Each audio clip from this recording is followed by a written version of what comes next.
Muy buenas tardes. Vamos a empezar. Yo muy breve para darles a todos la bienvenida por venir, especialmente al ministro Álvarez y a Gloria Lomana. El evento que tenemos hoy con nosotros, que es fruto del trabajo y el esfuerzo de política exterior, es una ocasión que tenemos para recordar a Josep Piqué, que estuvo con nosotros aquí muchas veces en la publicación de algunos de sus libros y además en algunos eventos también de política exterior. A nosotros nos encanta que el esfuerzo de política exterior que inició Darío, que le tenemos aquí, Valcárcel, pues haya sido retomado con fuerza, y por supuesto le damos las gracias al ministro por estar aquí en este evento y reforzar este homenaje a Josep. Gaspar va a ser el que va a explicar bien lo que se va a hacer aquí, y yo desde Avante lo que estoy encantado es de poder recibir aquí a todos los amigos de Josep y espero que salga muy bien el acto. Gracias. Muchas gracias, Santiago. Muchas gracias a Avante por acoger a la Fundación Análisis de Política Exterior en su casa en este magnífico auditorio de la Plaza de la Independencia. Muchas gracias, ministro Álvarez, por acompañarnos en este día importante para nosotros, en la presentación del número 218 de la revista, que es también un homenaje a nuestro anterior editor, a Josep, algún antecesor en el cargo, señor ministro. También quiero dar las gracias a Gloria por acompañarnos aquí nuevamente, por su apoyo, y a Paul Morillas, director del CIDOB y miembro del Consejo Editorial de Política Exterior, que conversará hoy con el ministro. Les agradezco a todos ustedes su presencia. Les agradezco aquí que estén hoy en esta presentación, en este homenaje. Quiero también, en nombre de la Fundación, dar las gracias a los patronos, a los socios y a los colaboradores de esta fundación, que tiene muchos y son muy valiosos. Y especialmente hoy quería hacer una mención especial a Casa Asia, el Instituto Europeo del Mediterráneo, que están aquí y han colaborado muy activamente, de forma muy relevante, en el número que tienen ustedes en sus manos. El número que tienen delante, el 218, lo empezamos a construir hacía muchos meses. Cuando la Fundación asumió la revista, asumió también parte del legado y el espíritu de Josep, de nuestro anterior editor, su talante liberal y su rigor analítico. Entre otras cosas, podrán ustedes ver en la portada al ministro Piqué mirando el estrecho de Malaca al que él tanto hacía referencia. Es la ilustración que abre la revista. Política Exterior, la revista, intenta ofrecer el análisis más riguroso, más preciso sobre las relaciones de España con el mundo exterior. Construye todo sobre dos principios fundamentales de nuestro fundador Darío: la pluralidad, la apertura a todos y la máxima honradez intelectual. Intentamos comprender el mundo en el que vivimos, con conflictos de extrema gravedad, con muchas crisis humanitarias y guerras comerciales y reales. La participación del ministro hoy es particularmente relevante porque necesitamos y queremos fomentar un debate transversal entre nuestros responsables políticos, empresariales, económicos, diplomáticos, intelectuales, académicos y sociales. Un debate que creemos desde la Fundación que es muy necesario. Vivimos rodeados de crisis constantes y de enorme incertidumbre. Y es el objeto de esta Fundación intentar analizar, entender y dar luz sobre ellos en la medida que podamos. Decía Henry Kissinger que no podía haber una crisis la semana que viene porque ya tenía la agenda totalmente llena. Desde esta Fundación esperamos estar preparados para navegar en la incertidumbre geopolítica de nuestra agenda y de nuestros días. Gloria, te cedo la palabra, por favor.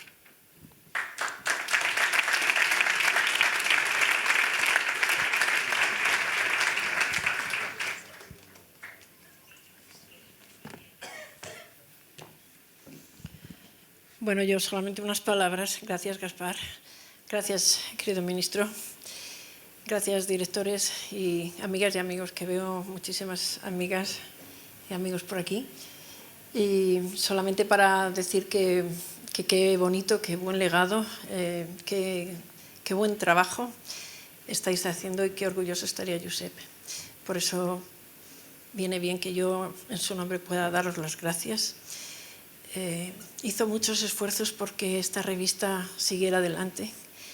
Y bien lo sabes, ministro, que conversasteis mucho y largo, y muchas personas que estáis aquí. Así es que siento mucha emoción viendo que sigue adelante sigue además con esta excelencia y sobre todo con el equipo humano que he tenido la ocasión de conocer justo en estos días. Estuve recientemente con vosotros en Barcelona, hoy aquí.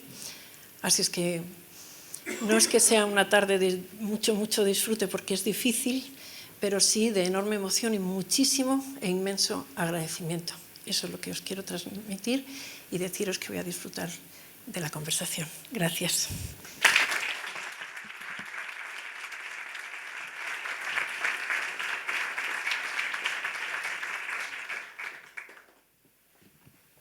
Buenas tardes, soy José María Leliza, director de la revista Política Exterior, y es un placer estar con todos ustedes. En especial quería hacer un gran agradecimiento a nuestro ministro, José Manuel Álvarez, que sigue la tradición de los mejores diplomáticos que se han puesto al frente del Ministerio, de Fernando Morán, de José Pedro Pérez de Orca, de Alfonso Dastis. Muchísimas gracias, ministro.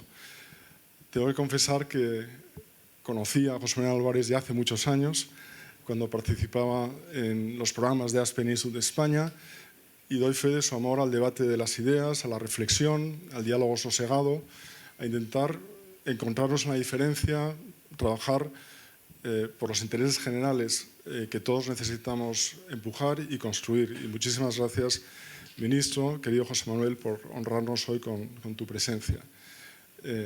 Su trayectoria es muy bien conocida. Me gustaría destacar su trabajo en el gabinete del presidente del Gobierno, como secretario general del Departamento Internacional, Unión Europea, Seguridad y G20.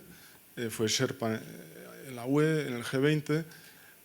Fue también embajador en Francia y desde el año 2021 está al frente del Ministerio. Muchísimas gracias. Conversará con otro muy buen amigo de la revista, con Pol Morillas. Pol es director del CIDOP, un think tank de referencia en España.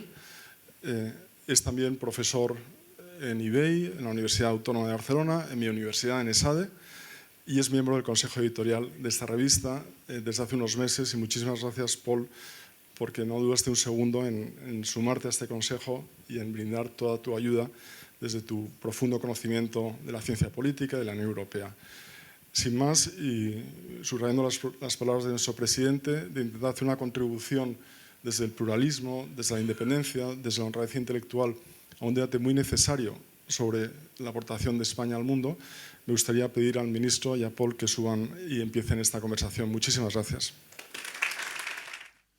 Ministro, muchas gracias por estar aquí.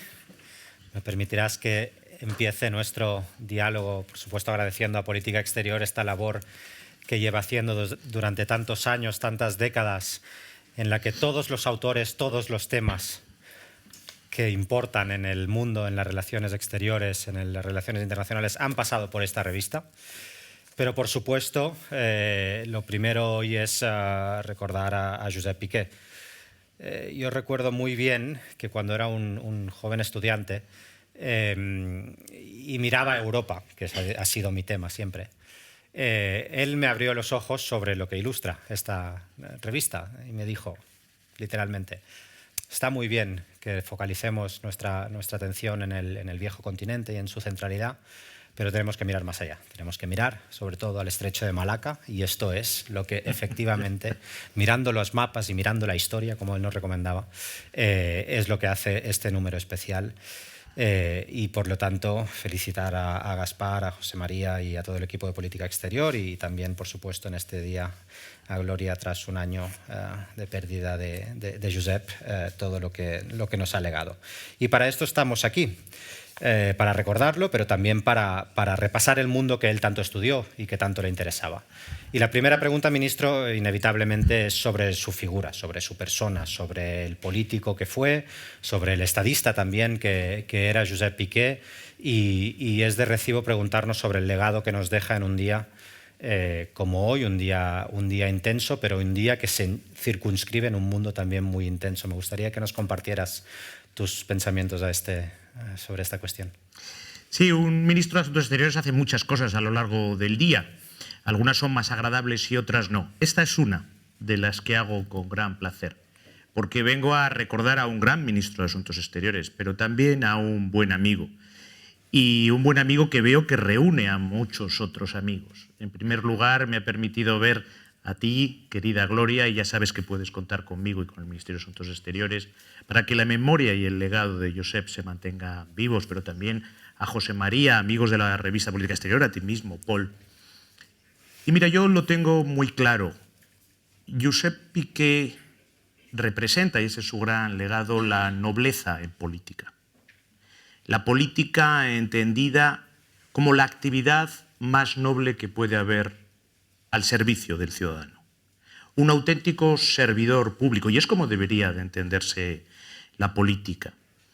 Para mí siempre fue un gran placer hablar con él y debatir con él. Y si me permites que desvele mi última conversación con Josep, ya muy enfermo, a muy pocos días de dejarnos, fue precisamente sobre la revista Política Exterior, y a mí me impresionó mucho, y me impresionó mucho el día que supe que nos había dejado. Porque él ya estaba muy enfermo, le era incluso difícil, si me permites que de esos detalles, difícil hablar. Y él venía a hablar de algo que en aquel momento, para lo que era el contexto internacional y por lo que era su situación personal, era una cosa pequeña. Aunque yo también, igual que él, creo que España tenga una revista como Política Exterior es un gran valor. Josep Piqué nunca confundió los conceptos, y esto es algo que hoy en día conviene recordar. Siempre entendió la diferencia entre la palabra y el insulto. Entendió la diferencia entre ser adversario y ser enemigo. Entendió la diferencia entre la razón y el bulo. Por eso digo que él representaba la nobleza de la política. Y yo, desde luego, a pesar de que teníamos discrepancias, que siempre resolvíamos, porque a los dos nos guiaba el interés de España y de los españoles, no me duele en prenda, es decir, que es sin duda uno de mis predecesores con el que he tenido la mayor sintonía. Y he hecho mucho de menos no poder seguir manteniendo las conversaciones que tenía con él. Él fue un precursor en política exterior sobre muchas situaciones. Fue la primera persona que con fuerza dijo que China, Asia eran importantes. Él fue la persona que decidió que necesitaba el Ministerio de Asuntos Exteriores una nueva sede. Siempre supo estar en la gran política exterior y en la contingencia. Pero yo creo que lo que le define es eso, la nobleza en política. Gracias, ministro. Volveremos a la figura de Piqué y, en particular, uno de los elementos que has resaltado, que es esa centralidad del mundo asiático y este siglo XXI protagonizado por Asia. Pero esto lo dejamos, si te parece, para el final. Si quisiera, en este tiempo que tenemos con esta audiencia tan comprometida, repasar los grandes asuntos de la agenda internacional que nos preocupan, que se han vuelto temas de la agenda doméstica también, y no es ya la política internacional, o no somos aquellos que o nos dedicamos o trabajamos y estudiamos la política internacional unos rara avis en el ámbito de la política, sino que estamos en el centro de buena parte de los debates y también de la incidencia que estas crisis internacionales, de que este mundo convulso que nos rodea, tiene en nuestra vida diaria. Y la política internacional ha pasado a ser política interna, ¿no? Y uno de los elementos claros en este ámbito ha sido la guerra de Ucrania. La guerra de Ucrania, que ha afectado a nuestra concepción de la seguridad en Europa, nuestra capacidad o no de llegar a fin de mes también con la inflación y los precios de la energía que sufrieron un repunte importante tras la invasión. Quisiera comenzar por aquí. Tras 2 años, algo más, de guerra en Ucrania, una guerra de agresión, como dices muchas veces, injusta e injustificada. ¿Dónde estamos? ¿Cuáles son las perspectivas? ¿Durará mucho más tiempo? ¿Hay capacidad de pensar que Ucrania puede recomponer su estado maltrecho, su territorio maltrecho? ¿Dónde estamos, al fin y al cabo? Estamos exactamente igual que el día que empezó. Nadie quiere esta guerra de agresión, todos queremos la paz. Claramente Ucrania, el pueblo ucraniano, el presidente Zelensky, la Unión Europea, el gobierno de España, la OTAN. Pero hay un hombre, el único hombre por el que empezó esta guerra, Vladimir Putin, que solo habla de guerra y que sigue extendiéndola ya en su tercer año. Y estamos en el mismo punto que el primer día. Esta guerra de agresión no puede triunfar. No puede triunfar porque el mundo del día siguiente al que esa guerra triunfara sería un mundo más inseguro. Europa es una construcción de paz que había abolido la guerra como forma de resolver conflictos entre Estados.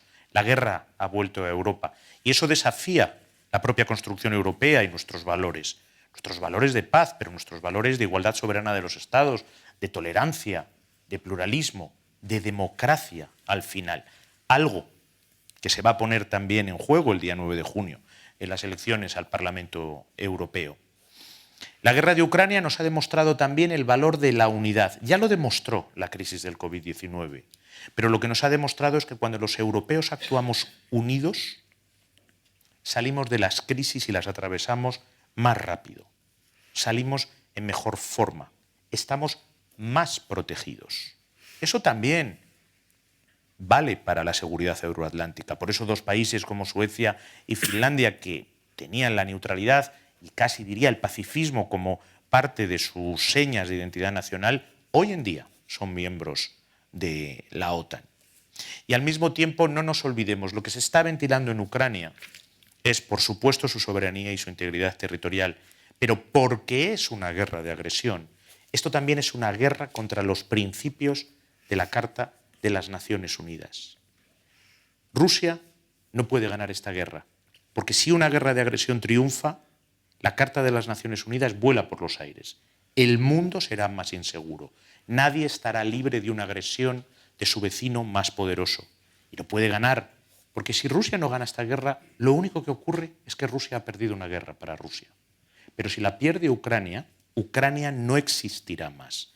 Todo eso es lo que está en juego. Y ese es el momento en el que estamos y vamos a apoyar, el Gobierno español lo ha dicho muchas veces esta misma mañana en la Comisión de Exteriores del Senado, yo lo he vuelto a reiterar, vamos a apoyar a Ucrania tanto tiempo como sea necesario. Ministro, una de las cuestiones que recuerdo que al principio de la guerra planteabas como una buena posición de España en este sentido es que si Rusia entendía que un país lejano como es España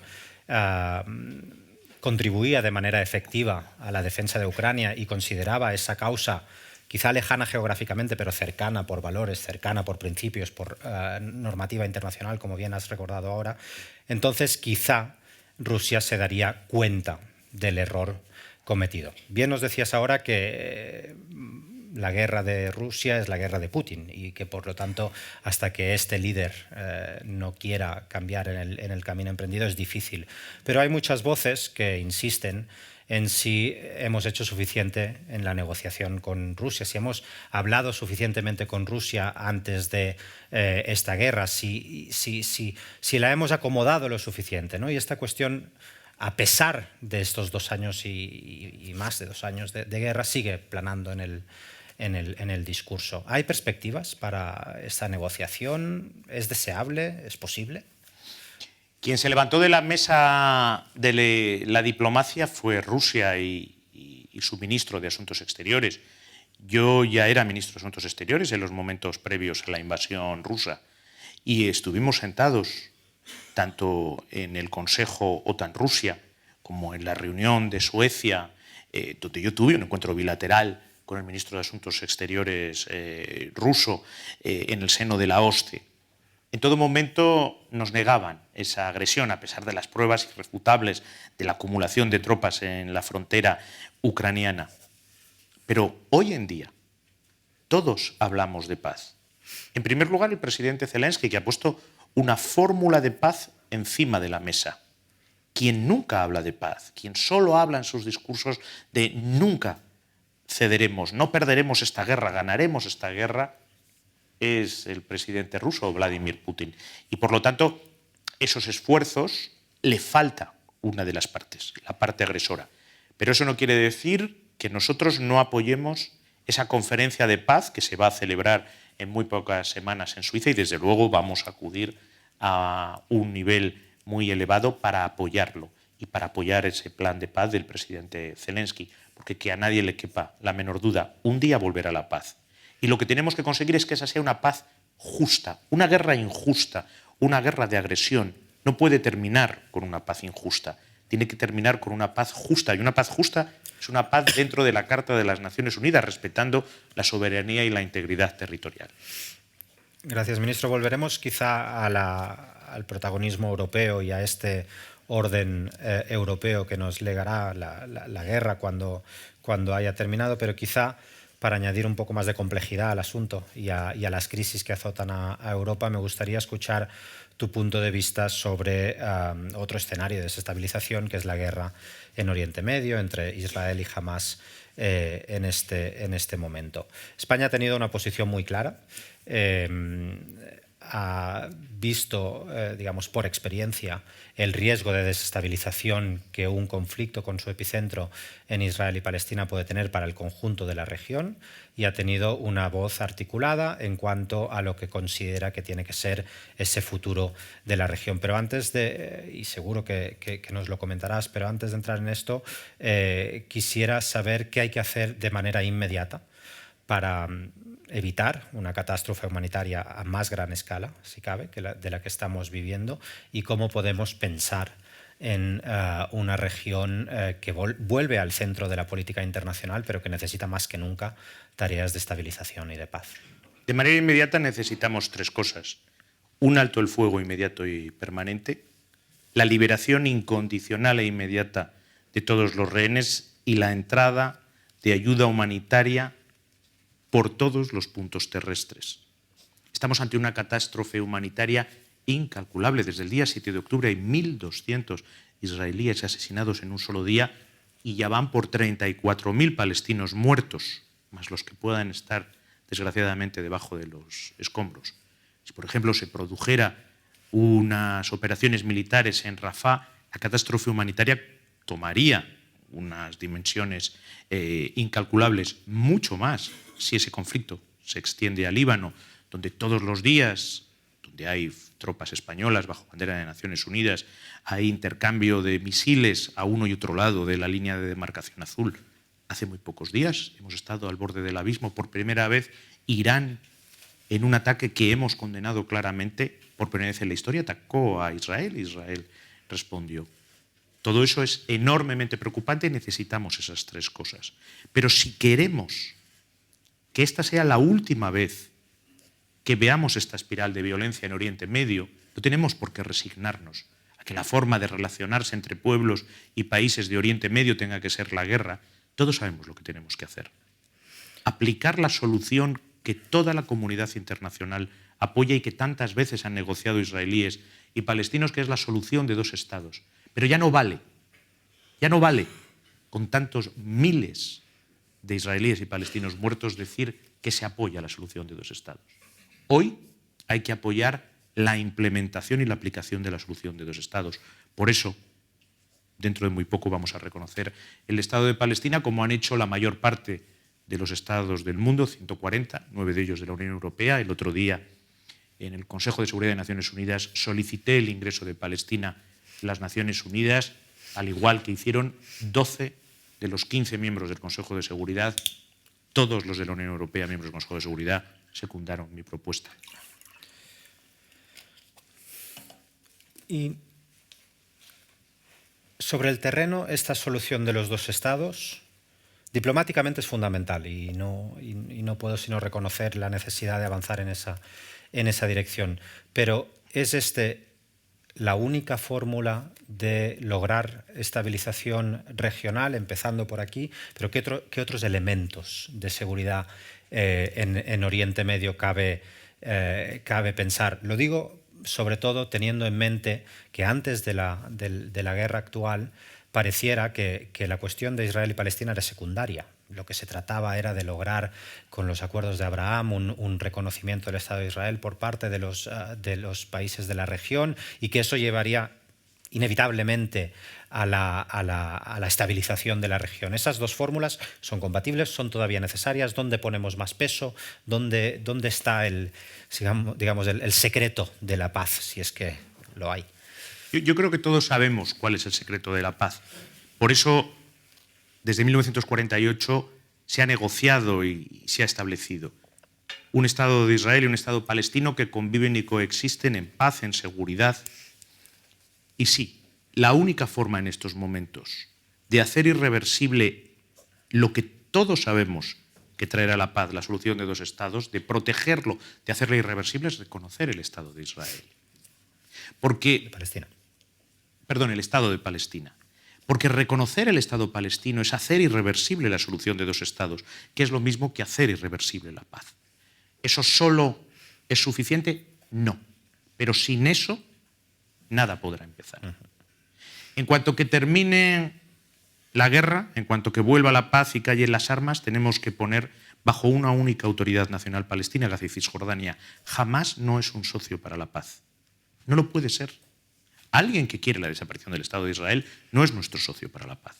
Y tenemos que dar continuidad territorial. Hay que conectarlo con un corredor. Hay que dar una salida al mar, que en estos momentos no tiene Gaza, con un puerto. Y hay que darle una capital en Jerusalén Este. Y tenemos, desde luego España va a estar dispuesta, hemos triplicado nuestra cooperación al desarrollo. Tenemos que hacer un gran plan económico para levantar Gaza y Cisjordania. Tiene que estar la Unión Europea, la comunidad internacional, los países árabes. Y todo ello tiene que ir acompasado de las legítimas garantías de seguridad de Israel, que se las tiene que dar ese Estado palestino y el resto de estados árabes. Nosotros somos favorables a la normalización de relaciones entre todos los países árabes y el reconocimiento por parte de todos los países árabes de Israel. Pero este es el momento de dar un paso al frente.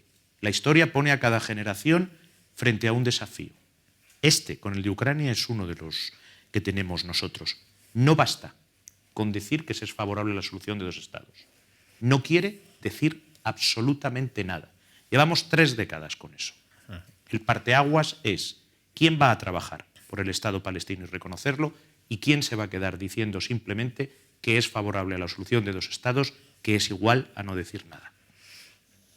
Dejamos un momento los escenarios de crisis en nuestro vecindario para adentrarnos en nosotros mismos, en la política europea. Por supuesto, tenemos elecciones a la vuelta de la esquina al Parlamento Europeo, unas elecciones que probablemente pasarán revista de la acción europea en estos últimos años y de crisis, en estos últimos escenarios en los cuales la Unión ha tenido que responder, desde la pandemia a las 2 guerras que acabamos de mencionar.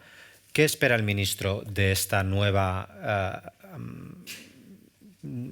impulso institucional de la Unión Europea a partir de junio y todas las instituciones que habrá que reconfigurar, y en particular sobre algo que ya está en la mesa de los Estados miembros, que es la agenda estratégica para los próximos 5 años, de 24 al 29? ¿Cuáles son las prioridades europeas a grandes rasgos?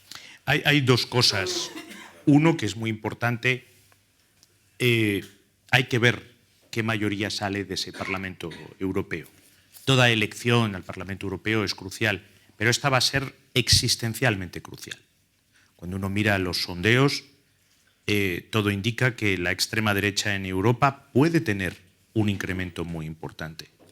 Eso es enormemente preocupante, lo estamos viendo en muchos países europeos. El Partido Popular Europeo va a estar ante un espejo, va a tener que decidir si quiere continuar con lo que ha dado las mayores décadas de paz y de prosperidad a Europa, que es una alianza con la familia socialdemócrata, o si prefiere crear una nueva mayoría, como están haciendo en muchos países donde pueden hacerlo, con la extrema derecha. Esa extrema derecha es una extrema derecha contraria a los valores europeos. Quiere renacionalizar Europa. No cree en la tolerancia, no cree en el pluralismo. Cree que cada Estado tiene que ir con sus propias fuerzas. Y hemos visto en el COVID y en la crisis de Ucrania que lo que ha funcionado es cuando vamos unidos, juntos, con solidaridad, mutualizando los desafíos que tenemos. Y en estos momentos tenemos desafíos muy grandes. El primero, el de la seguridad. Por eso tenemos que hacer un verdadero salto adelante en la política de defensa europea, empezando por una política industrial de defensa. Tenemos la suerte de tener en España una auténtica industria de la defensa. No tantos países en Europa lo tienen. Tenemos que integrarla mejor, lo hemos visto en la guerra de Ucrania, para poder hacer frente mejor a esos desafíos. Tenemos también que hacer, el informe Letta lo indica muy claramente y el informe Draghi dará también muchas pistas al respecto. Tenemos que hacer un verdadero salto en todo lo que es innovación y reindustrialización en general. Europa no puede volverse a encontrar en la situación en la que se encontró durante el COVID-19, donde no éramos capaces al principio, lo recordamos todos, de producir mascarillas. No puede volverse a encontrar frente al chantaje gasístico al que nos quiso someter Vladimir Putin para doblegar nuestra soberanía. Hay un porcentaje de nuestra producción que tiene que estar en nuestras manos, sobre cosas muy evidentes, los alimentos, los medicamentos, los flujos energéticos. Y eso no quiere decir que Europa tenga que cerrarse, al contrario. Europa solo existirá si es una sociedad abierta, porque eso es lo que nos define claramente como sociedad. Tenemos una transición digital. Hemos, durante nuestra presidencia, establecido la primera regulación en inteligencia artificial en el mundo, que nos tiene que interpelar en primer orden, porque va en juego nuestros propios derechos, nuestra privacidad, nuestra competitividad y el diseño del mundo futuro. Pero todo eso solo será posible si al frente de Europa, el día 9 de junio, están fuerzas que creen en Europa y no que creen en ensoñaciones que, como hemos visto durante el Brexit, no llevan nunca a nada bueno. A mí me gusta pensar a veces que hay un elemento positivo de esa contestación a la agenda europea, como puede ser la agenda digital, la política de defensa, pero también la agenda verde, ¿no? Que es esa madurez del proyecto político europeo, en el momento en el que hay distintos puntos de vista y hay ideas que se contraponen sobre la bondad de la transición verde o sobre si necesitamos o no mayor integración en defensa, es que Europa ya es un sujeto político sobre el cual hablamos, no solo admiramos o no solo pensamos que nos vendrán todas las soluciones del continente, ¿no? a nuestros males nacionales, ¿no? Pero efectivamente esto tiene un lado negativo, y es si esa contestación hace que la integración europea dé marcha atrás y haya menos capacidad de dar respuesta conjunta a esos retos. La pregunta es: el futuro de Europa pasa por la integración en todos los ámbitos, pasa también por mayores recursos, instituciones más supranacionales, más capaces de tomar decisiones y, por lo tanto, en una integración de esa Europa de una manera política y económicamente mucho más robusta de lo que hemos visto hasta ahora. Sí, sin duda alguna, porque muchos de los desafíos, de los grandes desafíos que tenemos planteados todos los países y todas las sociedades de Europa, solo se pueden resolver a escala europea, porque el desafío es europeo. Podemos tomar los grandes desafíos, la transformación digital, podemos tomar otros que son muy evidentes, los flujos migratorios irregulares. Y por lo tanto, si el desafío es a escala europea, la respuesta solamente puede ser a escala europea. Y cuando hablamos de integración de la industria de defensa o de reindustrialización de Europa, necesitamos dotarnos de los fondos para ello. Porque un Estado solo, todos, ni el Estado más poderoso de Europa puede hacerlo al nivel al que es necesario. Tendremos un tope. Si hablamos de integración de industria, necesitamos financiación que la respalde. Y yo creo que eso hoy en día está en la mente de todos los países europeos, desde luego del gobierno español. Hay otro elemento que está encima de la mesa, que es la ampliación.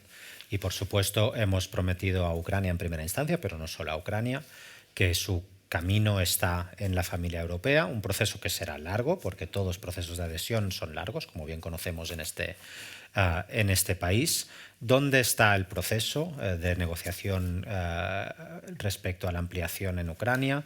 ¿Dónde están los límites de esa ampliación?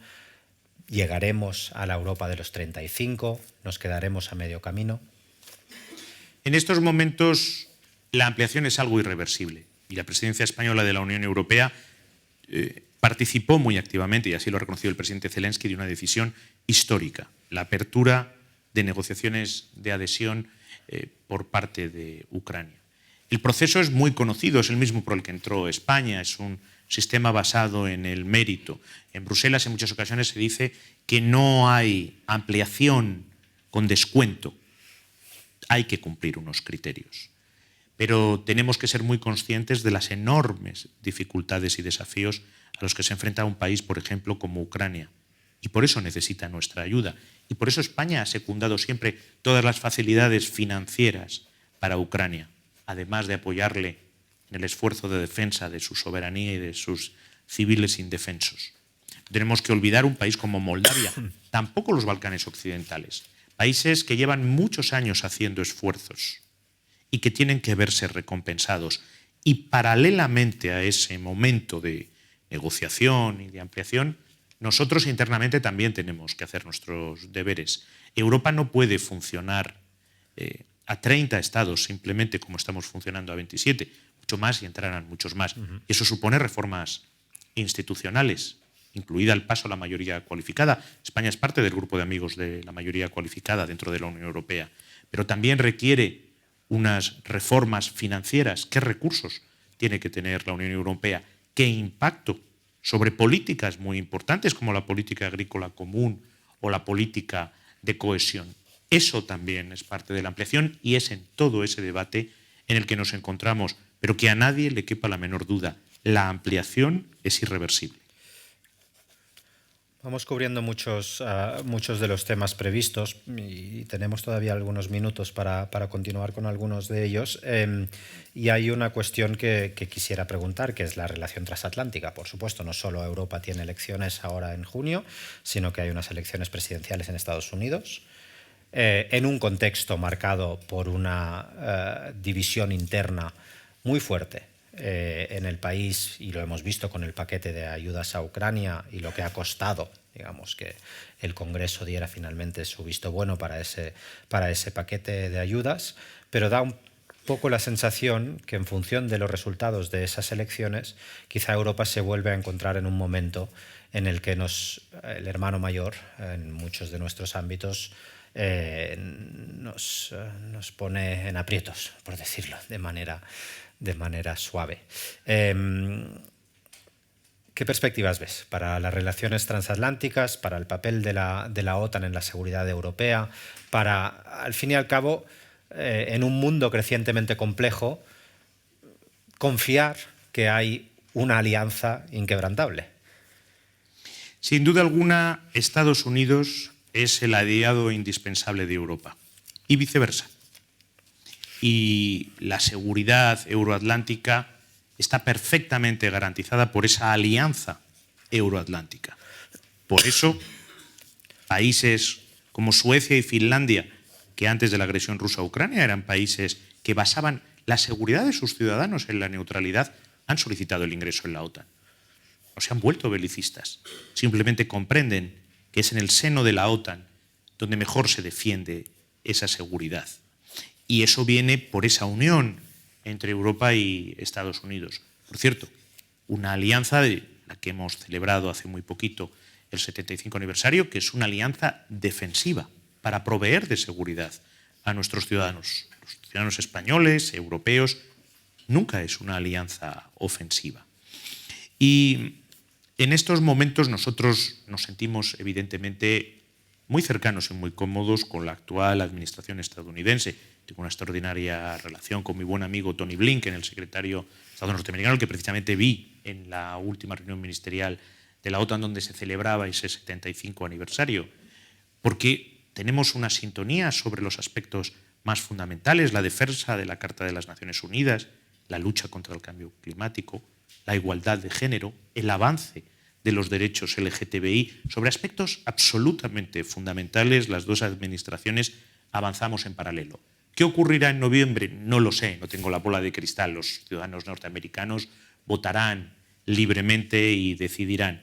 Pero lo que sí tengo muy claro es que la administración Biden es una administración con la que desde luego estamos en total sintonía sobre los aspectos centrales y que, igual que hemos hecho los europeos, ha comprendido que ante la crisis del COVID-19 y ante la agresión rusa a Ucrania, la mejor forma de enfrentarse es de manera solidaria estando todos juntos. A mí no me gustaría que eso cambiara. Hay un elemento, también ampliando el foco y pasando de Estados Unidos a lo que se llama eso del sur global, ¿no? Y que es un término en sí mismo contestado y complejo, ¿no?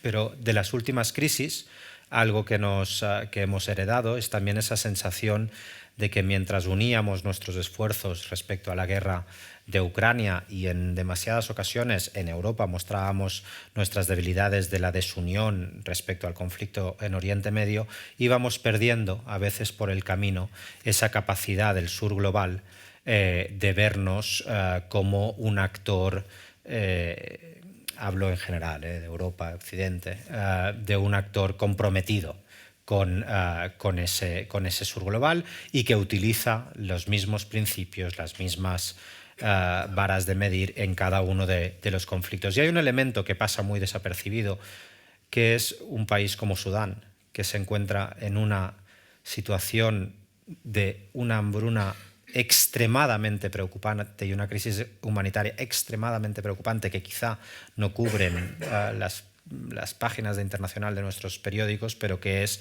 fundamental que entendamos también como un elemento de desestabilización del orden en el que vivimos. No solo Gaza, no solo Ucrania, que lo son sin duda, pero también las crisis en ese sur global. ¿Cómo podemos reparar esa percepción y cómo podemos mejorar nuestra acción hacia ese sur global? Sin duda alguna, Sudán sufre hoy probablemente la peor crisis humanitaria del planeta. Sin duda alguna. Por eso en la última conferencia de apoyo que se celebró en París, España ha comprometido 5 millones de euros para ello y está sujeto a una violencia que está recorriendo desgraciadamente todo el Sahel, pero en Sudán, por sus especiales características, impacta mucho más. El sur global en estos momentos nos critica muy duramente. Y una de las cosas que me dicen muchos de mis colegas árabes que aplauden la posición española por su coherencia, pero que me indican muchos países de Europa, muchos países del mundo occidental, aplican criterios distintos en Ucrania que en Gaza. O otra cosa que se repite mucho es cuando los niños son blancos y con ojos azules, importan más que cuando tienen la piel oscura y los ojos oscuros.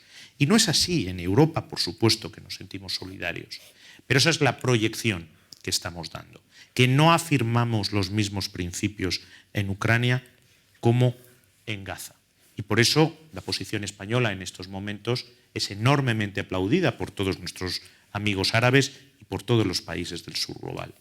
Es muy importante la reacción y la decisión final que cada uno de nosotros tomemos sobre Palestina y Oriente Medio para cómo seremos juzgados durante muchos años por el sur global. Y al mismo tiempo tenemos que escuchar sus problemas. El sur global, por ejemplo, sufre en primera persona y muy directamente la crisis alimentaria que ha producido la escasez de grano ucraniano, la crisis energética producida por la situación energética del gas y el petróleo ruso, porque son ya de por sí estados muy débiles. Pensemos en los estados del Sahel.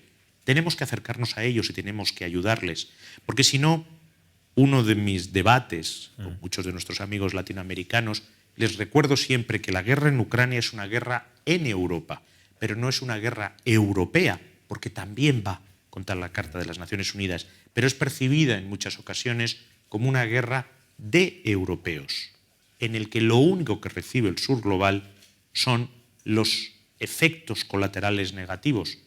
Y hay que explicarles que esos efectos colaterales negativos vienen precisamente de una guerra de agresión.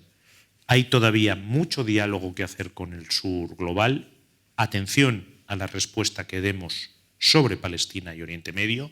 Se nos va a juzgar durante muchos años por parte del sur global por ello y tenemos que escucharles y acompañarles en sus necesidades.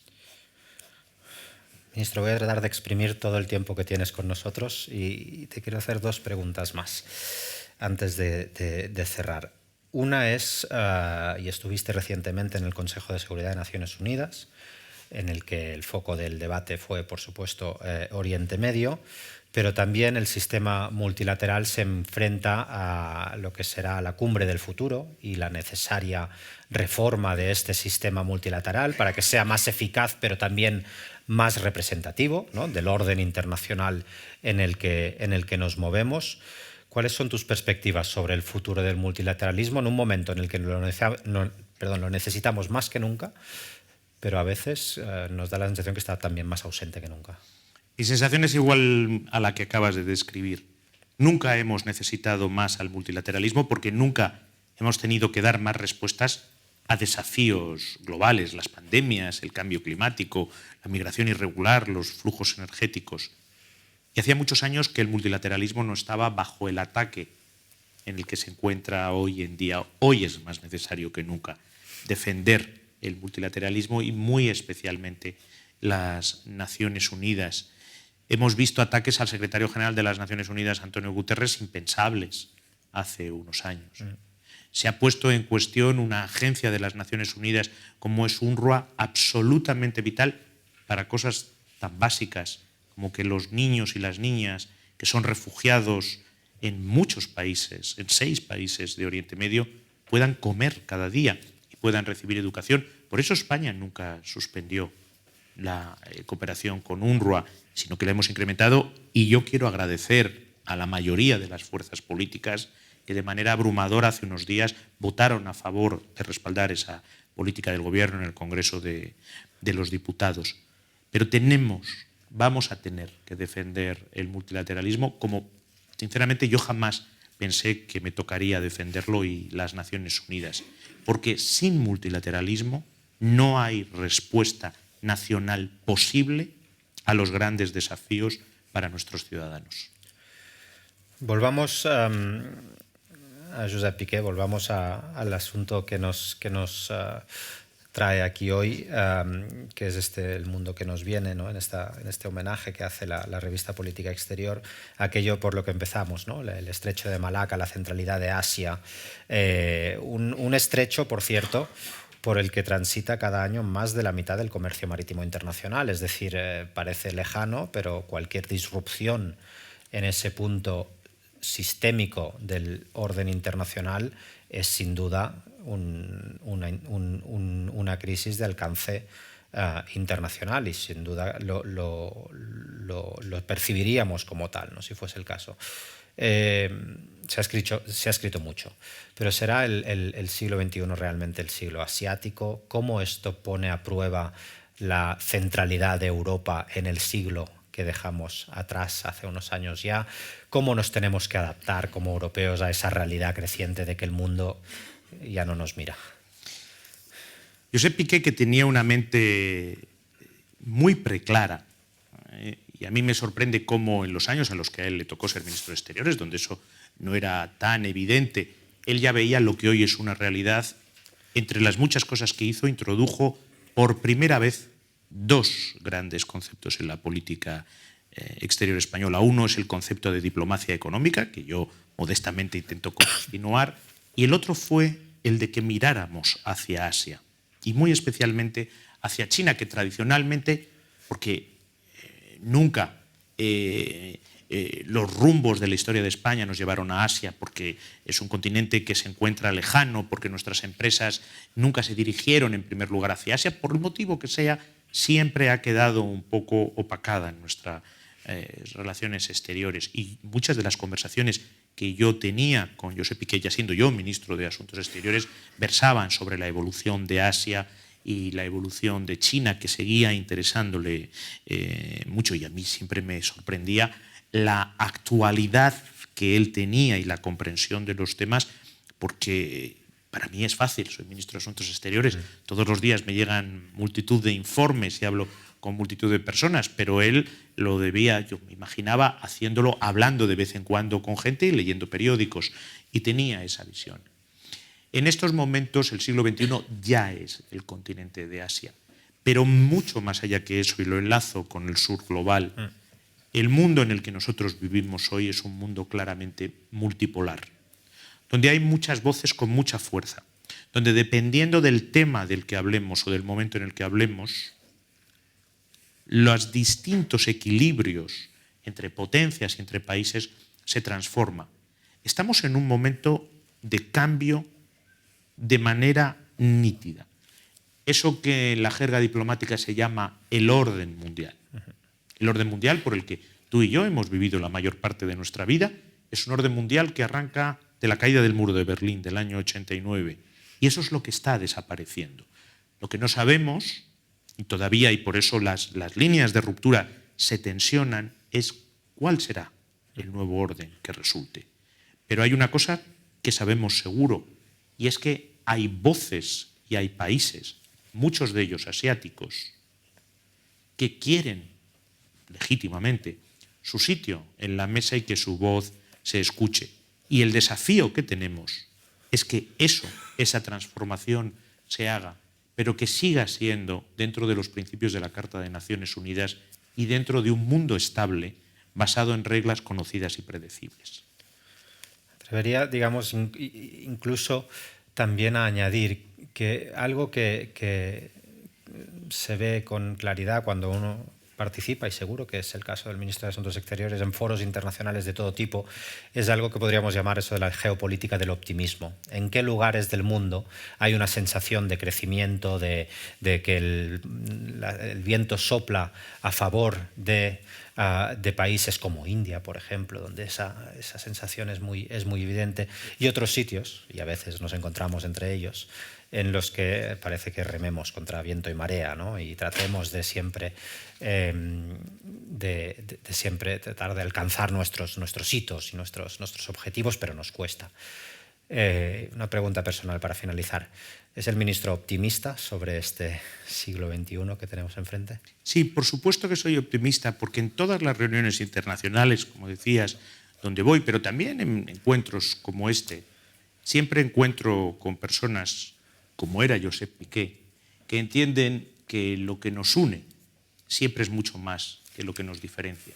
Y siempre están dispuestos a trabajar en favor de la paz y del progreso frente a aquellos que creen que lo que hay que hacer es destruir al diferente y que la guerra tiene que sustituir a las reglas internacionales. Por supuesto, soy optimista, pero no porque lo sea de manera natural, sino porque todos los días encuentro personas que me hacen serlo. Muy bien, ministro, pues muchísimas gracias. Ha sido un placer, como siempre.